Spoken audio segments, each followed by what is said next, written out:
Congratulations, you are doing well so far. And by I say well, I mean steady. I mean gradual. I mean consistent. Because today we're learning about a powerful mindset and a powerful way of thinking about your hunger and your vision for the future.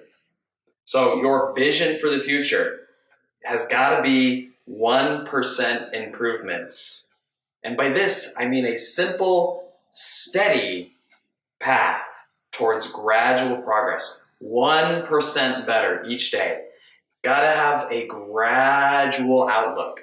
And if you have 1% better each day, then in a year from now, you're going to be on top of your health game. You're going to actually have changed your habits, your ways of thinking, how you handle stress, how you shop, how you prepare in the morning. You're going to change all these things if you embrace the philosophy of 1% better each day. You have to embrace this philosophy because it's the exact opposite of dieting. Dieting, remember the just do it industry, the people that try to just get you to lose weight quick? Well, they have a financial motive. They're trying to get you to spend your money on them, have you gain weight, lose it, and buy another product. It's awful. It's awful. Okay, so we're waking up to the opposite. And you're learning when you have uncontrollable hunger, it's not your fault. It's the systems, it's the stress that you've been in. And then we learned a little bit about our hunger. You started rating your hunger.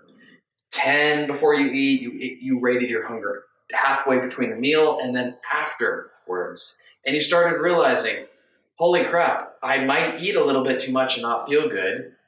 I might eat a little too quickly and not know that I'm hungry or satisfied until I'm overly bloated at the end. And you might have also started realizing, holy crap, I'm eating and I'm not even hungry. That's what happens when you start paying attention to your hunger.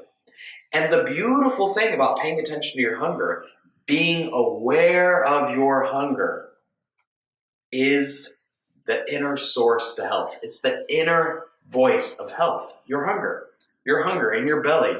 That is your inner guide, your inner beat and rhythm to health.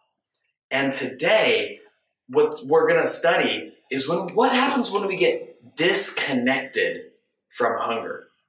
What happens when you're feeling you're hungry and then for whatever reason, you get stressed out and you push down your hunger? What happens when you push down your hunger? And then on the other hand, what happens when you are stressed out and you can't push down your hunger? You can't push it down anymore. You get triggered. What happens then? When you get disconnected from your hunger. Because if hunger is our inner source, right?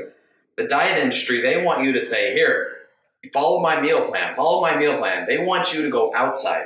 And the yoga of this is going inward and listening to your hunger and building up that 1% better, learning to listen to your hunger a little bit better each day. And we are in this process of figuring out our hunger, and today's assignment, what we're going to do is realize when you stop listening to hunger.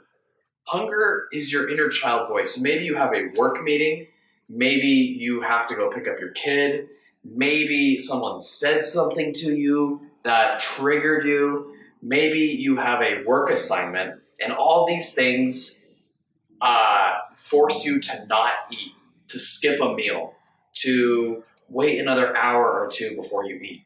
Today and moving forward, we're going to bring sensitive and compassionate awareness to these spots in your life.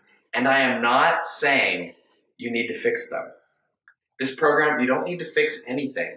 They're all suggestions that might make your inner kid feel better. Like the protein. You don't have to eat protein. Isn't that weird that I'm saying this? Like, this is partly a nutrition course that I'm saying you don't need to follow the instructions. You're free. You don't need to have more protein. But let's be honest. Do you like protein?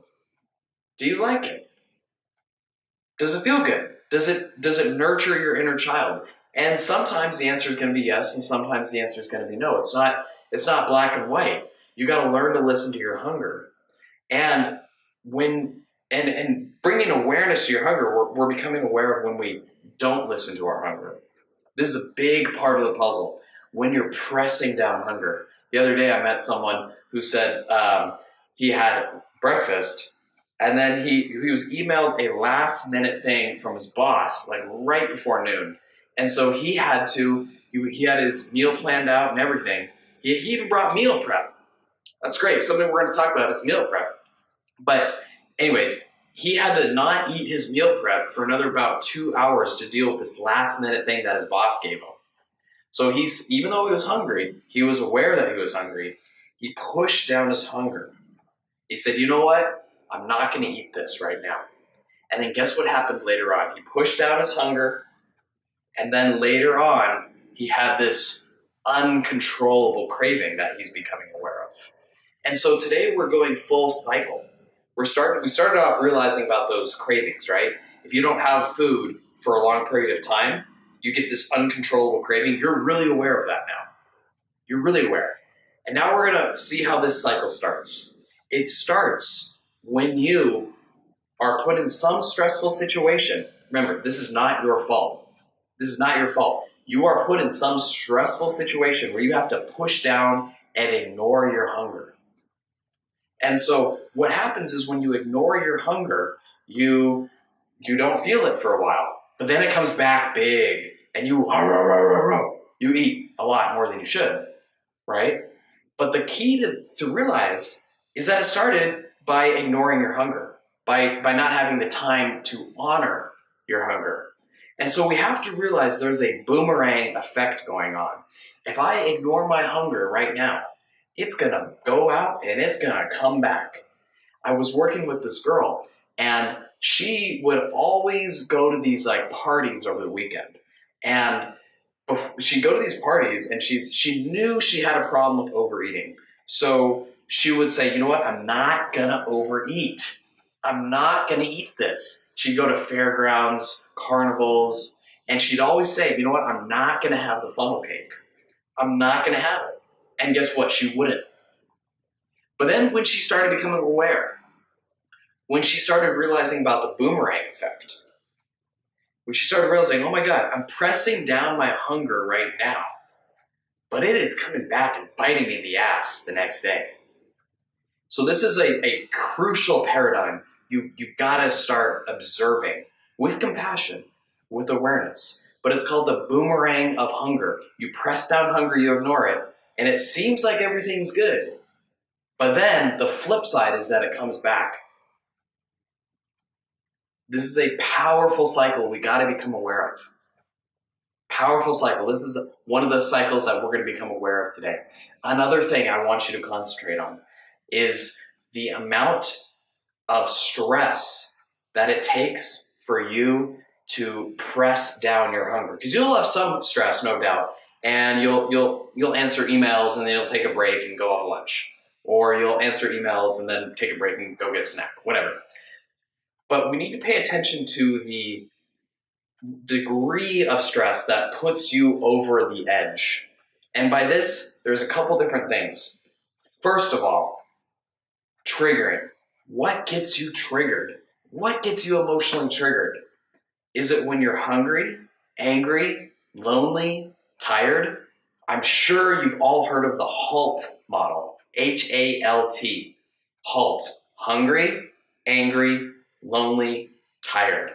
These are emotional triggers that can cause people to overeat automatically.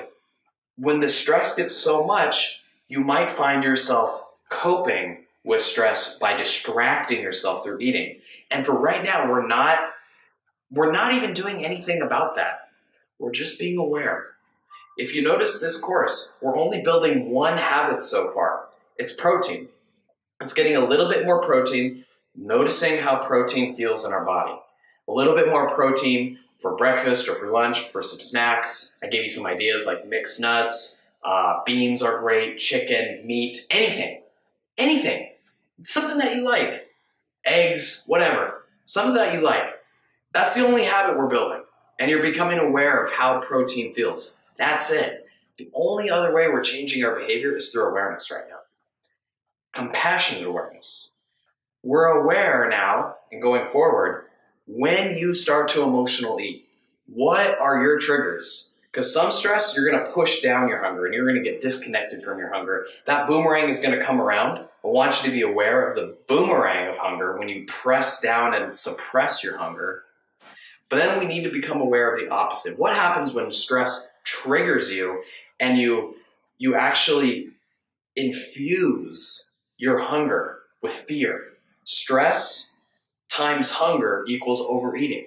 You get afraid. You literally, your body thinks it's under attack for some reason, right?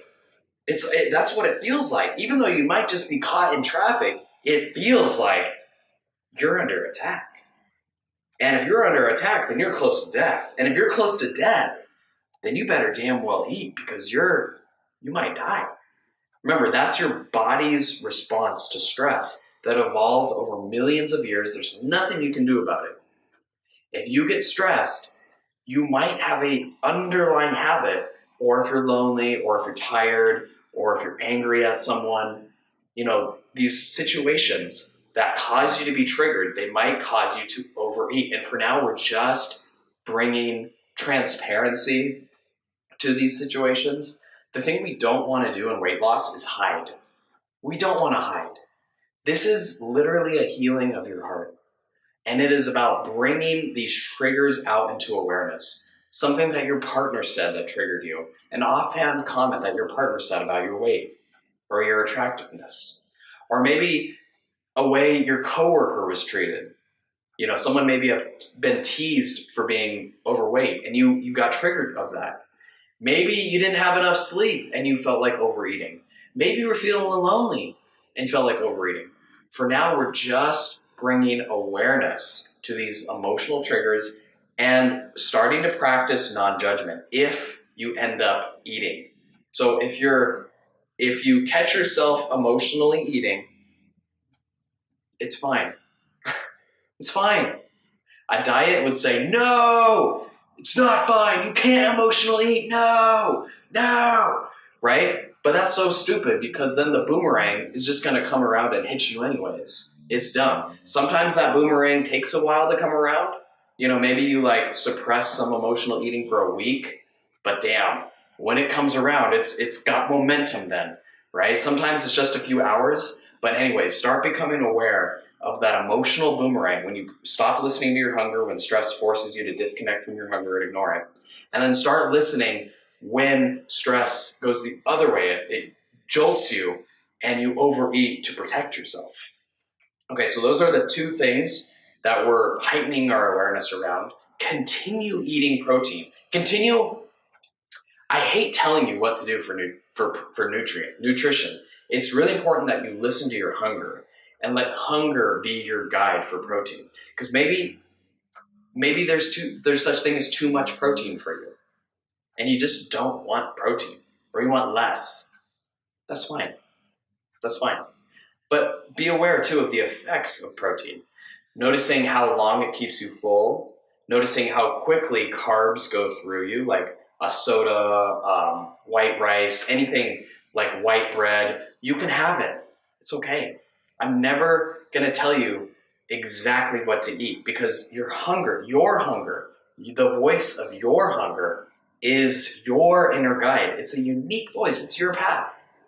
This is you. It's your weight loss enlightenment. It's realizing what makes you feel good. And then the last thing we're going to do is generate increased awareness around the stress of eating throughout the day. And by this, I mean bringing awareness to how much time you use when you go out to restaurants, when you go out to eat. Okay, so think about it this way. You're going to work and you don't meal prep. No problem. We aren't even talking about meal prep yet. We will. But when we talk about meal prep, it's not going to be something that I tell you to do. It's not going to be that way. That's the dieting approach. This is compassionate awareness and letting the right action come from within. And so we're just starting to look right now at the experience you have whenever you go out to a restaurant, whenever you go out to eat. And for most people, they go out to eat halfway through the day. Somewhere between breakfast and lunch, they're going out. Very, very common. And the perfect example of this is I want you to become aware of the amount of time that you spend going out at these restaurants. So let's say you go out 3 days a week to lunch during the week. Well, I want you to count the time that you spend selecting the restaurant, right? Go driving to the restaurant. So you gotta go to Yelp, right? Look up a good restaurant nearby, something that you haven't tried before. That's time. You gotta drive there. You gotta park. You gotta wait in line. You gotta order. You gotta eat. You gotta drive back. Boom. I want you to be aware of all that time. And I also want you to be aware of all that stress. Parking, finding a spot, making it back on time before you miss a meeting. Just be really aware of the entire experience of going out to eat during the day, to fast food, to a restaurant, eating out with friends. You can still do it. We're just bringing awareness right now. We're learning how much time, we're learning what is the cost of not meal prepping. That's all we're looking at right now. Because if you meal prep, there's some cost to that too. And there's also some cost to not meal prepping that normally isn't thought of. And people wonder, is there a hack to getting more time back in my life? Well, I want you to really pay attention to how much time you spend at restaurants during the week. So we got three things. We got how much time you're spending at restaurants, the stress that puts you over the edge, and the less stressful situations where you ignore your hunger. Maybe that boomerang comes back around again. So we're talking about the meal prepping and how is it stressful? How much money are you spending on it? How much time are you spending going out to these restaurants and stuff when you eat? And that includes friends, because we're not. I want you to look at the entire eating out experience, because eating out is not necessarily bad. It's not. Sometimes you gotta go out with friends and enjoy yourself. Hell yeah. I'm never gonna tell you not to go out with friends to a restaurant and not eat something. No, this is about making your inner kid happy. That's what this program is about. And I believe that your inner kid, if he or she is allowed to gently make his or her way into a healthy journey, he or she will naturally be healthier and want to be healthier, not because he or she should or has to, or there's no resentment or anything like that. This is about making your inner kid happy. And so when you go out to restaurants with your friends, that makes your inner kid happy. That's great. Also be aware if there was any stress. I'm not saying there is any stress, but just be aware if there was. Be aware, especially when you go out to eat, how you feel afterwards. 1 or 2 hours afterwards, notice how you feel. Because a lot of people, especially during the work week when they go out to lunch, man, they're not feeling good afterwards. That's the experience of a lot of people. Go out to eat, you waste about 2 hours, maybe an hour, maybe an hour and a half. You waste some time finding that spot, picking out the place, driving there. There's a lot of stress involved, just leaving the office and coming back and maybe having some thoughts about whether people are judging you. And then the food is usually so processed that you don't even feel full.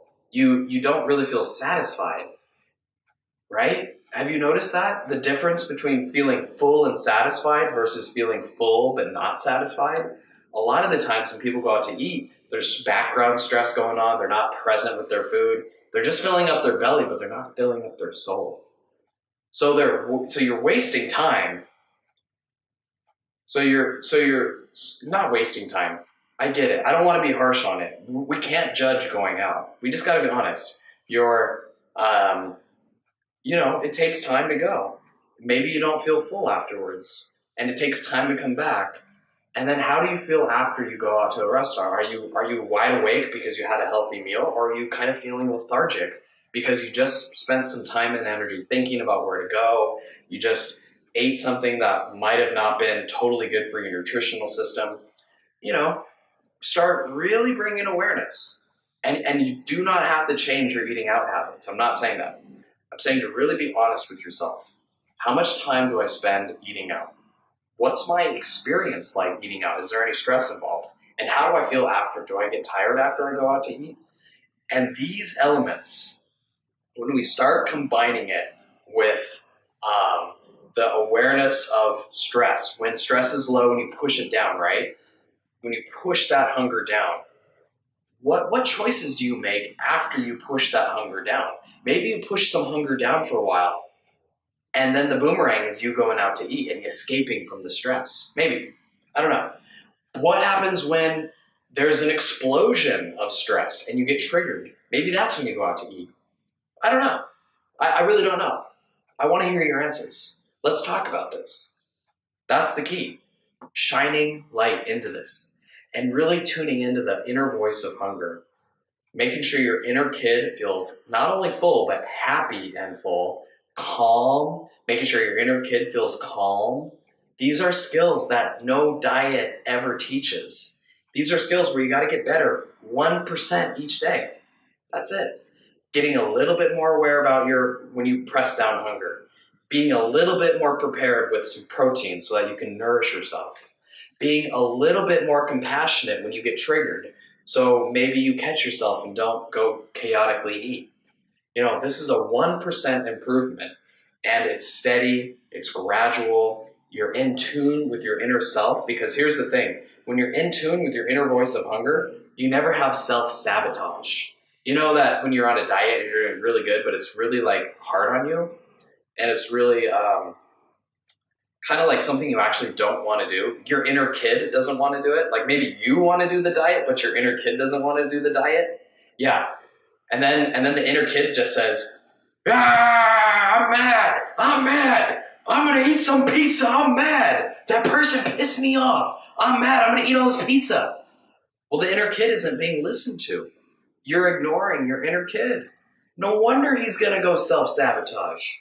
But today, we're treating our inner child, our inner hunger differently. We're bringing him along for the ride. We're saying, hey, are you hungry? We're saying, hey, when you go out to eat, does that really feel good to you?